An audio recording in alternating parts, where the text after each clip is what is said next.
Indus Script. The Indus Script belongs to the Indus Valley Civilization, active roughly 2600 to 1900 BCE, across today's Pakistan and northwest India, with major sites like Harappa, Mohenjo-daro, Dholavira, and Rakhigarhi. The signs appear on carved steatite seals, ceilings, pottery sherds, faience tablets, copper plates, and a few stone objects. Most inscriptions are extremely short, often 4 to 8 signs, with a total sign inventory somewhere between approximately 400 and approximately 700, depending on how variants are counted. Many seals pair text with animal motifs like the famous unicorn bull, a shorthorn bull, elephant, tiger, rhinoceros, or composite creatures. Despite the civilization's scale, carefully planned cities, standardized bricks, advanced drainage, bead and shell industries, and long-distance trade with Mesopotamia, no long inscriptions have turned up. We have no bilingual Rosetta Stone, and the brevity of text makes statistical analysis difficult. Some scholars argue the corpus shows sign order constraints, positional preferences, and frequency curves that look language-like. Others counter that the texts are too short for running language, and may instead be a set of administrative or ritual symbols, perhaps personal names, titles, or clan marks. Mesopotamian texts mention a region called Meluha, likely the Indus sphere, and Indus seals and beads traveled widely. The script appears standardized across huge distances, suggesting shared conventions. A few longish examples exist, like the Dholavira signboard fragments with very large characters, but even these don't reach the length of narrative stelae seen in Egypt or Mesopotamia. Proposed underlying languages include Early Dravidian, Paramunda, or a Lost Isolate. Each proposal matches some onomastic hints or substrate patterns and fails others. What would crack it? A longer inscription in durable material, a bilingual text pairing Indus signs with Akkadian, Sumerian, or another known script, or an internal key such as sign lists with numerals and repeated names. Until then, the paradox holds. Everything about Indus cities feels literate and bureaucratic, except that their words remain silent. Antikythera mechanism, discovered in 1901 by sponge divers off the Greek island of Antikythera and dated to the 1st century BCE, the mechanism is a corroded cluster of bronze fragments that, under X-rays and CT scans, revealed intermeshing gear trains, dial faces, and faint Greek inscriptions that read like instructions. Reconstructions indicate the device modeled the Metonic cycle, 19 solar years approximately 235 lunar months, the Saros eclipse cycle, 223 months, and the Exelimos, a triple Saros. Tracked lunar phases, and even corrected for the moon's variable velocity using a pin and slot mechanism, approximating lunar anomaly. Pointers on the back dials mapped eclipses with Greek month names and glyphs for magnitude and characteristics. Front dials likely showed the zodiac calendar and phase indicators. The sophistication implies a mature craft tradition, precision gear cutting, astronomical modeling, and careful inscription, yet we lack a clear lineage before or after.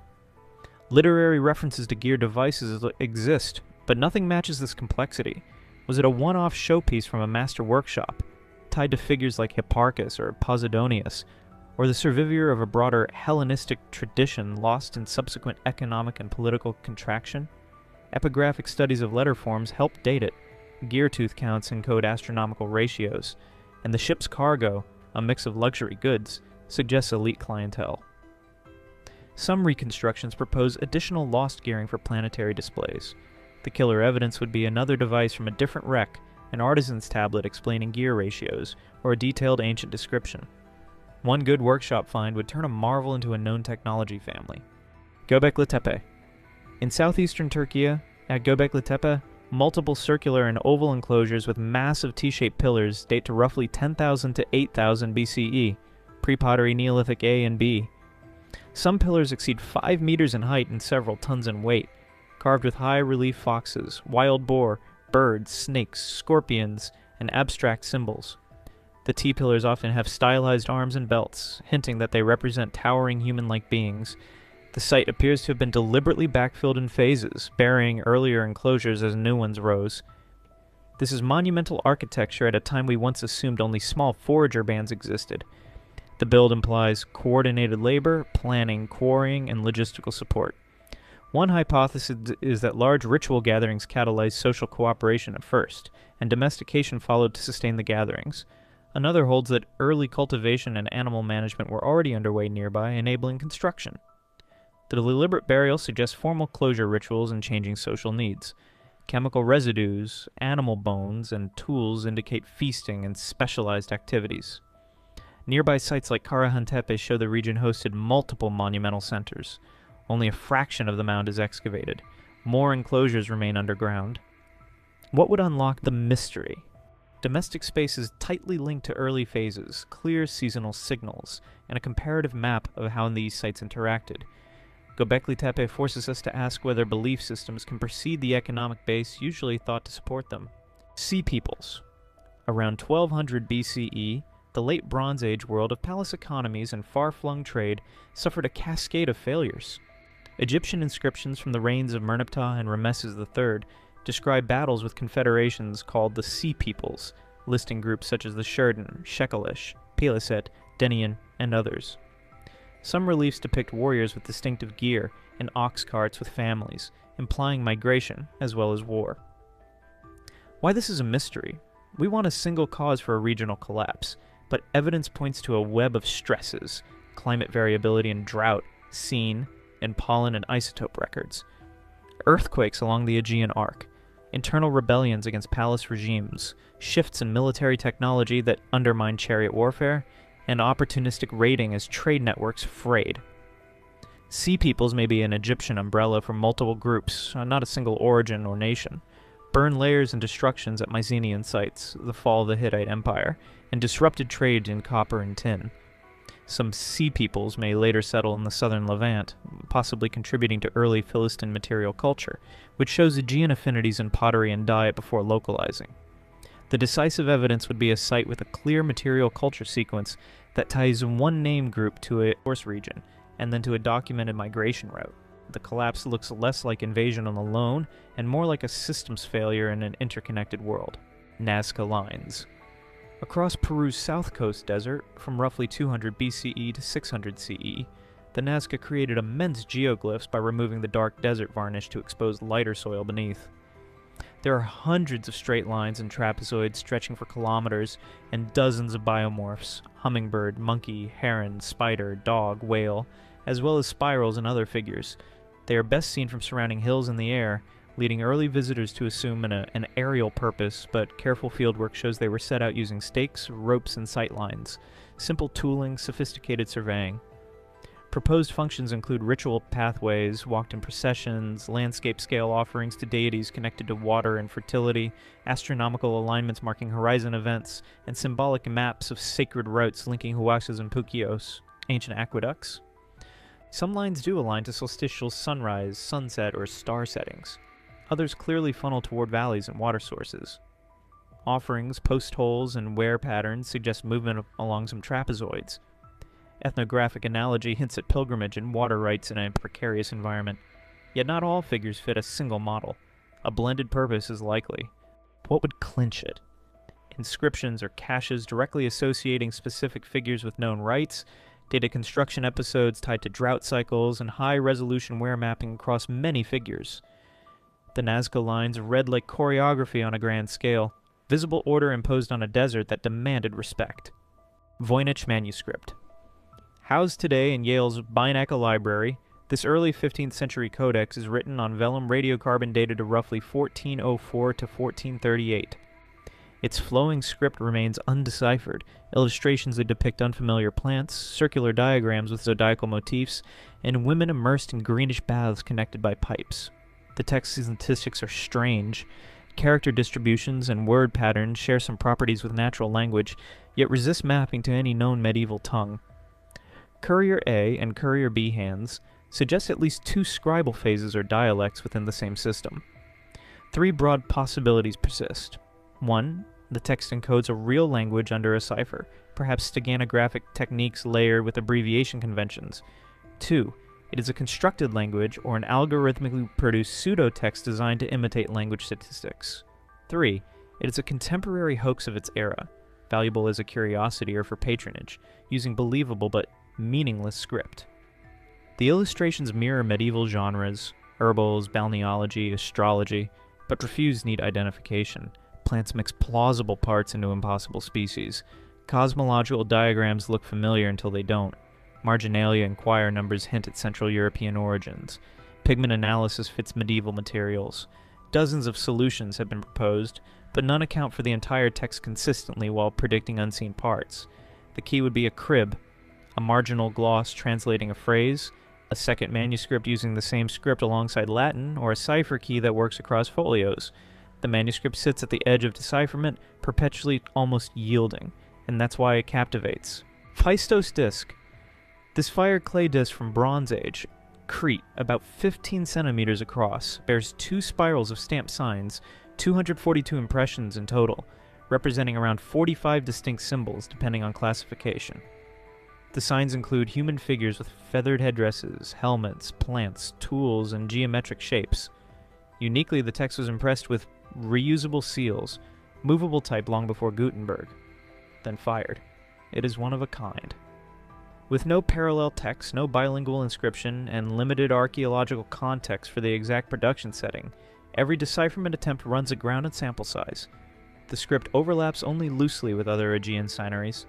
Directionality and segmentation are debated, as is whether each sign is syllabic, logographic, or mixed. Some scholars see hymn-like repetition, others suggest a ritual itinerary, a game, or a record. But without another example, statistics, frequency tables, and patterning can't mature into phonetic values or grammar. The dream discovery is a second disc, from a controlled context or a short inscription, repeating blocks of the same text on a different object. Until then, the disc is a message in a bottle, with only one bottle ever found. Tunguska Event. On the 30th of June, 1908, around 7:17 a.m. local time, a colossal explosion occurred high over the stony Tunguska River in Siberia. The blast flattened an estimated 80 million trees over approximately 2,000 square kilometers in a radial and butterfly pattern. Witnesses reported a fireball, heat, and shock waves. Seismographs across Eurasia registered the event. Night skies in Europe glowed for days, likely from high-altitude dust. There is no impact crater.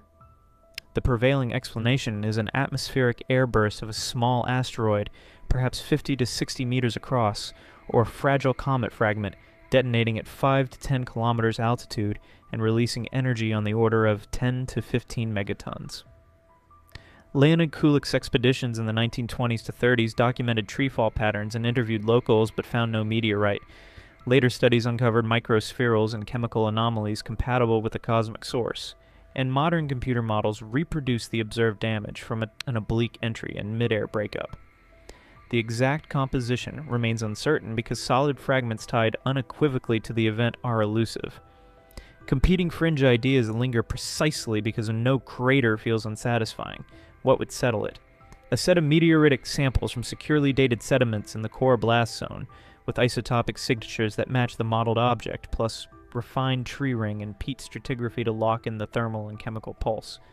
Tunguska is less what than which exact rock, which exact path. A forensic puzzle with most, but not all, pieces found. Rongorongo script. On Rapa Nui, Easter Island, dozens of wooden tablets and objects show rows of glyphs carved with obsidian flakes or shark teeth. The lines often alternate direction, reverse bixtrophodon, and the signs depict humans, birds, fish, plants, tools, and abstract forms in repeating sequences. Catalog tablets like the Mamari tablet and the Santiago staff form the core corpus. Oral traditions remembered chants and genealogies, but the lineages that preserved reading practices were shattered by disease, slavery raids, and colonial upheaval in the 19th century. Debate continues over whether Rongorongo encodes full language with syllabic or logosyllabic values, or functions as a mnemonic system guiding oral recitation. Repeated sequences and parallelism hint at structured content, possibly calendrical or ritual. But the corpus is small, provenance is imperfect for some pieces, and there is no bilingual text. A few late 19th century efforts to record readings were compromised by missionary mediation and the collapse of knowledgeable communities. Statistical studies find non-random order. Some glyph clusters correlate with lunar cycles on specific tablets, yet proposed decipherments fail to predict unseen text accurately. What would help? A tablet recovered in controlled excavation with associated artifacts and dates, a late period note mapping specific chants to glyph lines, or a newly discovered bilingual inscription. Rongorongo is a near-modern lesson in how quickly literacies can vanish, and how hard it is to rebuild them from fragments. Linear A. Linear A served the Minoans on Crete and nearby islands during the Middle and Late Bronze Age. Because many signs resemble Linear B, which spells Greek, scholars can often assign approximate phonetic values and read numbers and measures. Tablets, nodules, and sealings record commodities, grain, oil, textiles, offerings, and perhaps ritual lists. Yet the language behind Linear A is not Greek, and attempts to map it to known families remain inconclusive. We can sound out parts of texts and understand layout conventions, but words don't match anything securely. Proposals link the language to a pre-Greek Aegean substrate, to Anatolian branches, or to a lost isolate. The famous libation formula appears on stone vessels and suggests ritual phrasing, but meaning beyond rough structure is debated. Find spots like Hagia Triada yielded rich archives. Place names and personal names might someday anchor readings. The decisive evidence would be a bilingual inscription, or a large new cache connecting names to known deities or toponyms. Linear A is the classic, almost solved case. The script is halfway open, the bookkeeping is readable, but the voice of the Minoans remains behind the curtain. Later discoveries continue to complicate the picture rather than simplify it. New tablets from secondary centers like Kanaya and Malaya hint that the script evolved locally, adapting to different administrative needs. Some sealings show mixed sign sequences that blur the boundary between pictogram and syllabic writing, suggesting that Linear A might preserve this transitional stage in between ideographic and phonetic systems. The persistence of certain signs into Linear B shows cultural continuity even as language shifted, perhaps reflecting a bureaucratic tradition inherited by the Mycenaeans. Archaeologists also note the ritual context of many inscribed objects, libation tables, offering vessels, and cult deposits, implying that writing in Minoan society was not merely administrative but carried religious authority. If so, literacy may have been restricted to priestly or palace elites who used script as both record and symbol of power. Roman Dodecahedra. Small hollow bronze objects with 12 pentagonal faces, circular holes of different diameters in each face, and knobs at the vertices turn up across Roman Gaul, Germania, Britannia, and parts of the Rhineland, mostly dating to the 2nd to 3rd century CE. They vary in size from a few centimeters to palm-sized. Some show wear, others look pristine. They appear in military zones and civilian settlements alike. No ancient author describes them, no inscription names their function. Every explanation fits a subset of facts. As measuring devices, paired holes could create fixed angular sight lines. As knitting gauges, hole sizes match glove finger diameters proposed in reenactment experiments. As candle holders, wax residue appears on a few specimens. As ritual objects, their deliberate craftsmanship and occasional decorative bands could fit cultic contexts. But distribution, wear, and the silence of text keep any single theory from winning. A few have been found with other instruments, but not convincingly in a workshop for precision tools. Others come from graves or hoards. Two discoveries would be decisive: a workshop with Dodecahedra in production alongside measuring templates and instructions, or an image showing one in use for a mundane or sacred task. Until then, they stand as everyday mystery artifacts from a society that wrote a lot. And just not about these. Derinkuyu Underground City. Under Cappadocia's soft volcanic tuff lays Derinkuyu, a vast underground complex descending perhaps 18 levels, with at least 8 to 10 large, accessible tiers for visitors today. Spaces include living rooms, communal kitchens, wineries with presses, stables, storage chambers, chapels, schools, ventilation shafts, and protected wells. Narrow corridors can be sealed with disc-shaped rolling stone doors that pivot into place to block passages. The airflow system is sophisticated. Vertical chimneys feed fresh air deep below. Smoke could be directed to safe vents. Although later Byzantine-era use is clear. Refuge during raids and wars. The earliest phases are harder to date precisely. Was Derinkuyu gradually expanded from small refuge to a multi-level city, or conceived as a large-scale project from the start? Was it primarily seasonal shelter connected to pastoralism and long-distance trade routes, or a long-term habitation strategy responding to endemic threats? Tool marks, soot deposits, ceramic scatters, and mortars help sequence phases. Passages linked to other underground towns like Göbekli, hinting at regional networks. The breakthrough would be securely dated construction phases tied to sealed contexts, charcoal and original cut debris, organic remains from primary occupation layers, and inscriptions linking work to known historical communities. Derinkuyu shows meticulous planning and social coordination, food storage, water security, ventilation, and defense integrated in the stone, an invisible city designed to survive. And if you enjoyed this video, please don't forget to like, share, and subscribe.